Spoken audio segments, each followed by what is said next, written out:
प्रश्न, राजनीतिक यथार्थवाद क्या है? केर और मोर्गेनथाउ के विचारों का इस विषय पर तुलनात्मक अध्ययन करें।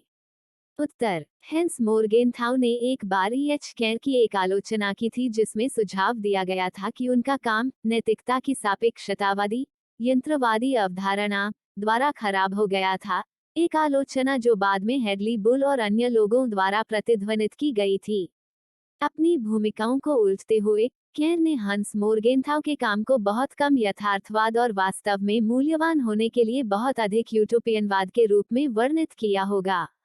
प्रतिस्पर्धात्मक दावों के बीच विघटन केर के आलोचकों का प्रत्यक्ष उत्पाद है, जैसे कि मोर्गेनथाउ कारण की द्वंद्वात्मक प्रकृति और राज्य के कार्य की पूरी तरह से समझ की कमी जर्मन आदर्शवादी GWF हेगेल के काम में अपने सबसे प्रमुख रूप में पाया गया।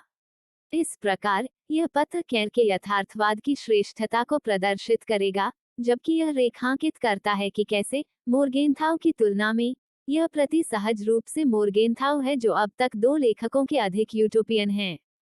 अपनी समालोचना प्रस्तुत करने के लिए पेपर केर की द्वंद्वात्मक पद्धति को मोर्गेनथाउ के 6 बिंदुओं पर लागू करेगा, जबकि मोर्गेनथाउ की 1948 की केर की समालोचना को वापस मोर्गेनथाउ में बदल देगा। ऐसा करने से पेपर निर्णायक रूप से दिखाएगा कि मोर्गेनथाउ एक सिद्धांत प्रदान करने से बहुत दूर है जो राजनीति के तर्कसंगत वस्तुनिष्ठ कानूनों को वास्तविकता में प्रदर्शित करता है, इसके बजाय वास्तविकता के विपरीत चलने वाली एक पुनरुक्ति से ज्यादा कुछ नहीं प्रदान करता है। केर वास्तविक पर तर्कसंगतता थोपने के बजाय वास्तविक के भीतर तर्कसंगत की खोज करने की कोशिश करके दो सिद्धांतकारों के अधिक परिष्कृत और एक सच्चे यथार्थवादी के रूप में दिखाया जाएगा।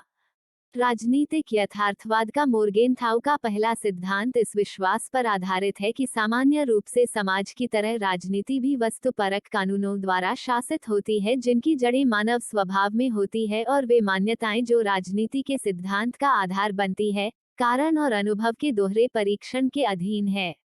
उद्देश्य कानूनों की वकालत करते हुए जो अनिवार्य रूप से सार्वभौमिक है, मोर्गेनथाउ ने गाड़ी को घोड़े से पहले रखा है, यह एक कॉन्टियन अर्थ में विचार की श्रेणियां स्वयं विचार से पहले है। जैसा कि केर पूरी तरह से जागरूक है, कांट की कोपरनिकन क्रांति वस्तुओं का वर्णन एक प्राथमिकता के ज्ञान के अनुरूप करती है, न कि ज्ञान एक पश्चवर्ती वस्तुओं के अनुरूप, और हेगेल में अपने सबसे शक्तिशाली रूप में यह तर्क है कि मनुष्य एक साथ अपने घटनात्मक अस्तित्व का निर्माण और अनुभव करता है या समस्या को सरल शब्दों में दोहराने के लिए उद्देश्य कानूनों का ज्ञान अपने आप में व्यक्तिपरक है, क्योंकि इसके लिए विचार निर्धारण की आवश्यकता होती है। इस प्रकार केर मोर्गेनथाउ के विपरीत दिए गए ऐतिहासिक को द्वंद्वात्मक रूप से विखंडित करके किसी दिए गए स्थिति में काम पर अंतर्निहित तर्कसंगतता और विचार निर्धारण को सुगम बनाने का प्रयास करता है। केर मोर्गेनथाउ के विपरीत उन विचारों को समझने की कोशिश करता है जो अभिनेताओं के हितों को प्रतिवर्त रूप से अनुकूलित करते हैं, जो हमें मोर्गेनथाउ के दूसरे सिद्धांत पर लाते हैं। मोर्गेनथाउ के राजनीतिक यथार्थवाद के दूसरे सिद्धांत में कहा गया है कि राजनीतिक यथार्थवाद सत्ता के संदर्भ में परिभाषित हित की अवधारणा को मुख्य साइनपोस्ट के रूप में उपयोग करता है जिसके साथ अंतर्राष्ट्रीय संबंधों के परिदृश्य के माध्यम से अपना रास्ता खोजना है। यह दूसरा सिद्धांत उनके पहले सिद्धांत में निदान की गई समस्याओं को और बढ़ा देता है। अपने 1948 के लेख में केर के खिलाफ मोर्गेनथाउ के व्यापक दावे को उल्टने और वापस करने के लिए श्री मोर्गेनथाउ दार्शनिक रूप से इतना बीमार कोई उत्कृष्ट दृष्टिकोण नहीं है जिससे राजनीतिक परिदृश्य का सर्वेक्षण किया जा सके और शक्ति की घटना का मूल्यांकन किया जा सके।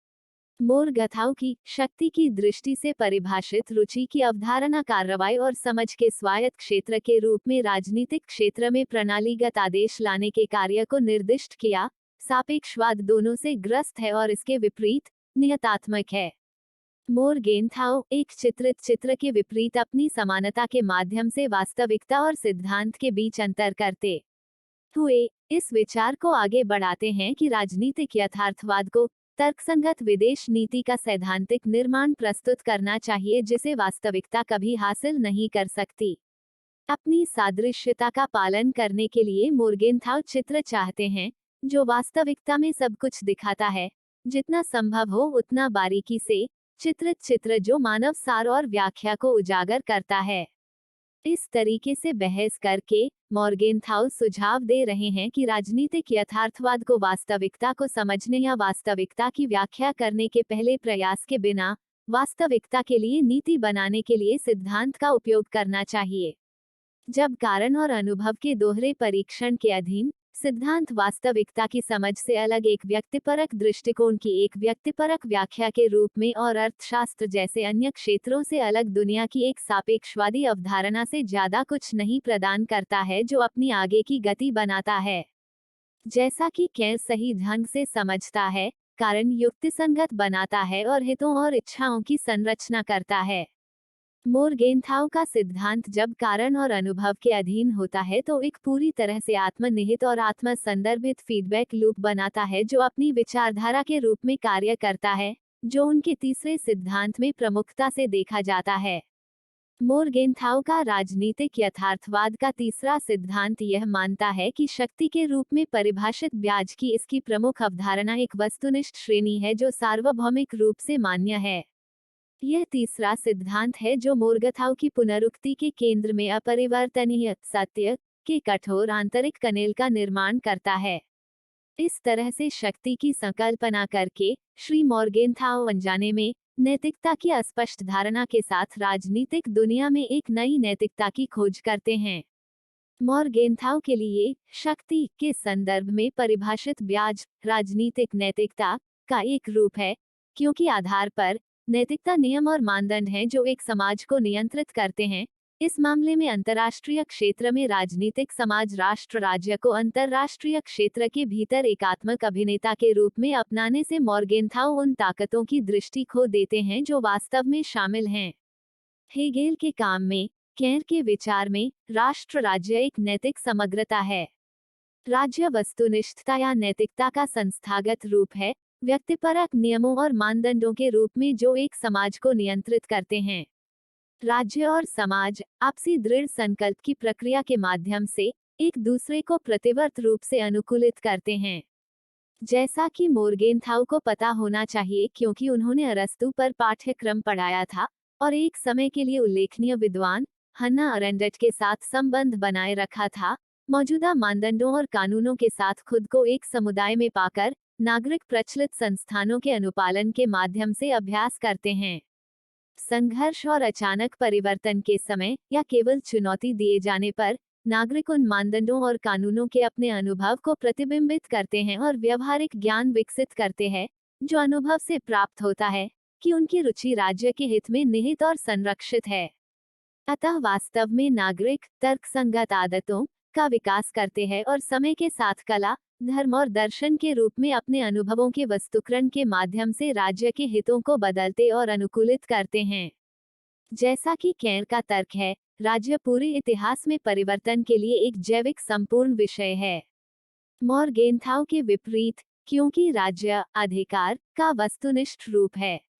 अलग अलग राज्यों के अधिकार के अलग अलग रूप और विविधताएं होती है जो राज्यों के हितों को प्रतिबिंबित करती है और हमेशा शक्ति के संदर्भ में निर्धारित नहीं किया जा सकता है। शक्ति की यह गलतफहमी मोर्गेनथाउ के चौथे सिद्धांत को पूरी तरह से नकार देती है। मोर्गेनथाउ का राजनीतिक यथार्थवाद का चौथा सिद्धांत कहता है कि राजनीतिक यथार्थवाद राजनीतिक कार्रवाई के नैतिक महत्व से अवगत है।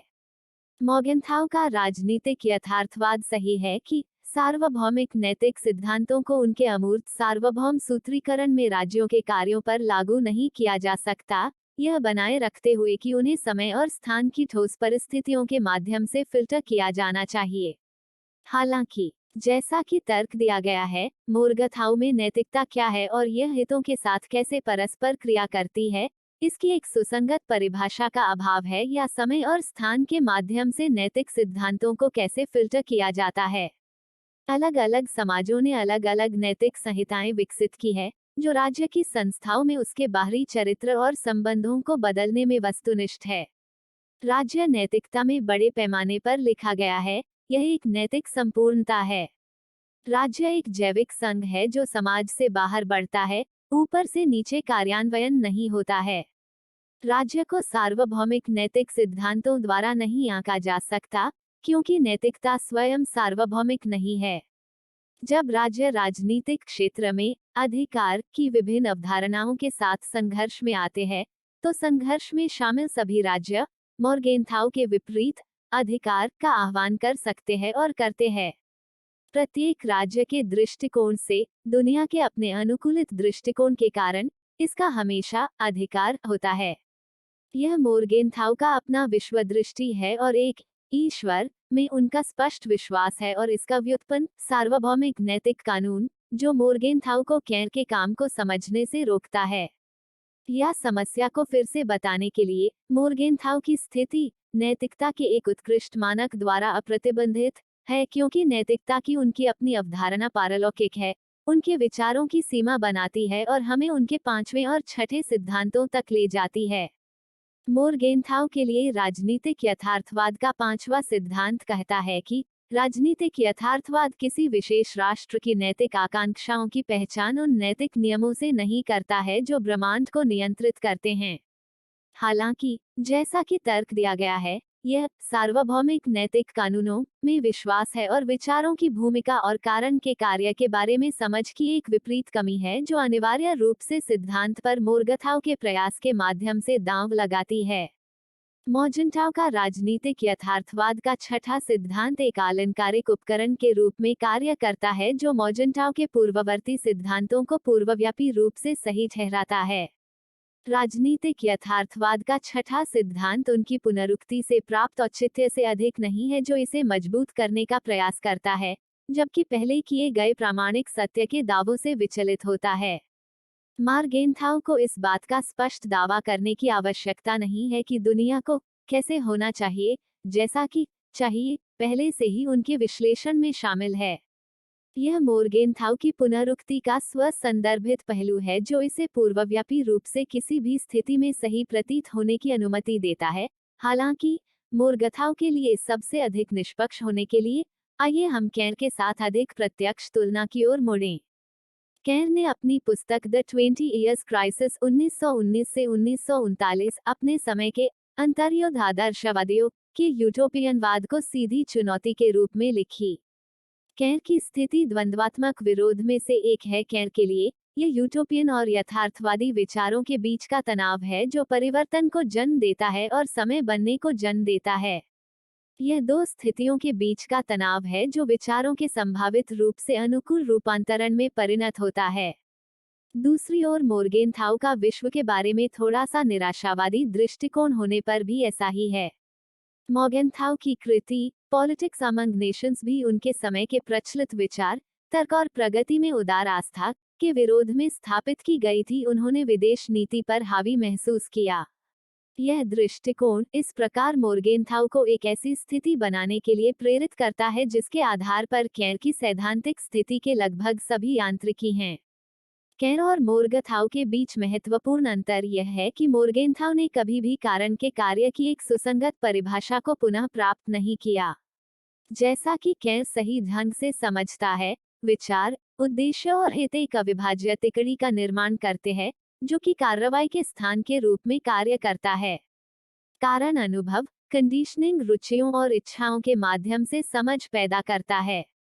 आंशिक रूप से कांट से प्राप्त हेगेल के काम में अपने सबसे परिपक्व रूप में यह समझ पाई जाती है कि मन दुनिया का निर्माण करता है और विश्व इतिहास मन की प्रगति का इतिहास है। या खुद हेगेल को उद्धृत करने के लिए, विश्व इतिहास केवल पराक्रम का निर्णय नहीं है, अर्थात एक अंधी नियति की अमूर्त और गैर तर्कसंगत अनिवार्यता है।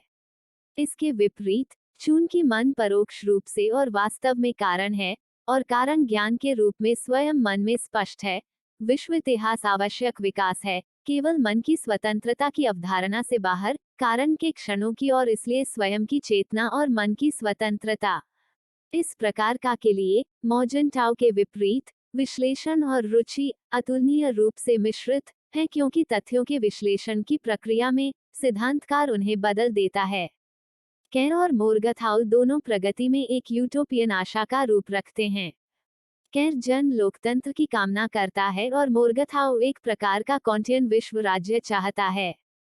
केर ने ऐतिहासिक रूप से व्युत्पन्न विचारों को द्वंद्वात्मक रूप से विखंडित करके किसी स्थिति में काम पर अंतर्निहित तर्कसंगतता और विचार निर्धारण को सुगम बनाने की मांग करते हुए आशा को बनाए रखा। हालांकि मार्गेंथो के कारण का निरंतर संदेह उसे अपनी समग्र सैद्धांतिक स्थिति में अपनी जगह को डाउनग्रेड करने की ओर ले जाता है। इसकी तुलना एक प्रकाश से की जाती है जो अपनी आंतरिक शक्ति से कहीं नहीं जा सकता। इस तरह से अवधारणात्मक तर्क मोगेथाओ के काम को एक अनिश्चित स्थिति में छोड़ देता है, क्योंकि यहाँ कारण कुछ ऐसा हो जाता है जो केवल वस्तुनिष्ठ तथ्यों को पंजीकृत करता है जिसका सार्वभौमिक रूप से पालन किया जाना चाहिए। हालांकि यदि कारण केवल वस्तुनिष्ठ तथ्यों को दर्ज करता है, तो एक राजनीतिक अभिनेता संभवतः कार्रवाई के समय गलत नहीं हो सकता है, क्योंकि उनका मानना कि वह शक्ति के संदर्भ में परिभाषित हित के रूप में एक सार्वभौमिक रूप से लागू तर्कसंगत मानचित्र का पालन करता है। मार्गेंथाउ ने मैक्स वेबर द्वारा प्रतिपादित इस दृष्टिकोण को स्वचेत रूप से अपनाया कि सामाजिक विज्ञान की कार्य प्रणाली सामान्य कानूनों को उजागर करने में नहीं, बल्कि स्वाभाविक रूप से आंशिक और एकतरफा आदर्श प्रकारों के निर्माण में शामिल है। हालांकि यह उनकी अपनी राजनीतिक सक्रियता को उनके शारीरिक दावे के साथ असंगत के रूप में पढ़ने की अनुमति देता है कि राजनीति हमारी प्राथमिकताओं के लिए अभेद्य कानूनों द्वारा शासित होती है। वेबर के आदर्श प्रकार के सूत्रीकरण के रूप में मोर्गेनथाउ का सिद्धांत वास्तविकता का नहीं है, बल्कि यह व्याख्या और समझ का साधन है। यह एक यूटोपिया है। वेबर ने स्वयं तर्क दिया कि उनका सैद्धांतिक कार्य, जिसका राजनीतिक क्षेत्र में अनुवाद किया गया है, आदर्शवाद और यथार्थवाद के संश्लेषण की आवश्यकता है, जहां जिम्मेदार राजनीतिक वैज्ञानिक को दो तत्वों को अलग रखना चाहिए। मार्गेनथाउ इस वेबेरियन अलगाव की वकालत अपने उक्ति में करते हैं कि बुद्धिजीवी सत्ता के सामने सच बोलता है। हालांकि केर के रूप में अक्सर यह तर्क दिया गया है कि बुद्धिजीवियों की सोच उन समूहों की तुलना में कम प्रत्यक्ष रूप से वातानुकूलित होती है, जिनकी सुसंगतता एक सामान्य आर्थिक हित पर निर्भर करती है, और इसलिए वे एक सहूलियत बिंदु पर कब्जा कर लेते हैं।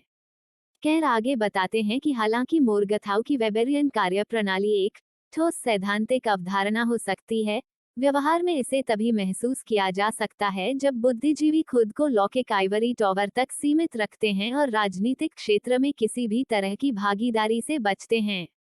केर ने सही ढंग से समझा, वेबर और मोर्गेथाउ के विपरीत, कि तत्काल एक अकादमिक या बौद्धिक बहस के किसी भी रूप में संलग्न होता है, उनका सिद्धांत विशुद्ध रूप से विश्लेषणात्मक होना बंद हो जाता है, एक राजनीतिक या यूटोपियन चरित्र पर ले जाता है। मार्गेंथो के मामले में यह क्रिया है जो उसकी पुनरुक्ति को गति प्रदान करती है। मोर्गेनथाउ से दशकों पहले केर ने सही ढंग से सत्ता के लिए सख्ती से सच बोलने की अव्यावहारिकता का निदान किया था, या अपने सबसे बुनियादी रूप में केर ने महसूस किया कि तथ्यों के विश्लेषण की प्रक्रिया में राजनीतिक वैज्ञानिक उन्हें बदल देता है, और जब प्रसारित किया जाता है तो वे तथ्य राजनीतिक सोच और व्यवहार को और बदल देते हैं। यह कारण की भूमिका की मान्यता है, और साथ में यह स्वीकारोक्ति है कि यथार्थवाद भी अक्सर व्यवहार में उतना ही अधिक वातानुकूलित होता है जितना कि विचार के किसी भी अन्य तरीके से होता है, जो इस निष्कर्ष की ओर ले जाता है कि यथार्थवादी शीर्षक से केर मोर्गेनथाउ की तुलना में अधिक योग्य है। कार्रवाई के लिए जमीन तैयार करने के लिए यूटोपियन और यथार्थवादी विचार को शांत करने वाले कारण की भूमिका को पहचानने में मोर्गेनथाउ की विफलता है, जो मोर्गेनथाउ की यूटोपियन टोटोलॉजी को अस्थिर और राजनीतिक रूप से हानिकारक बनाती है।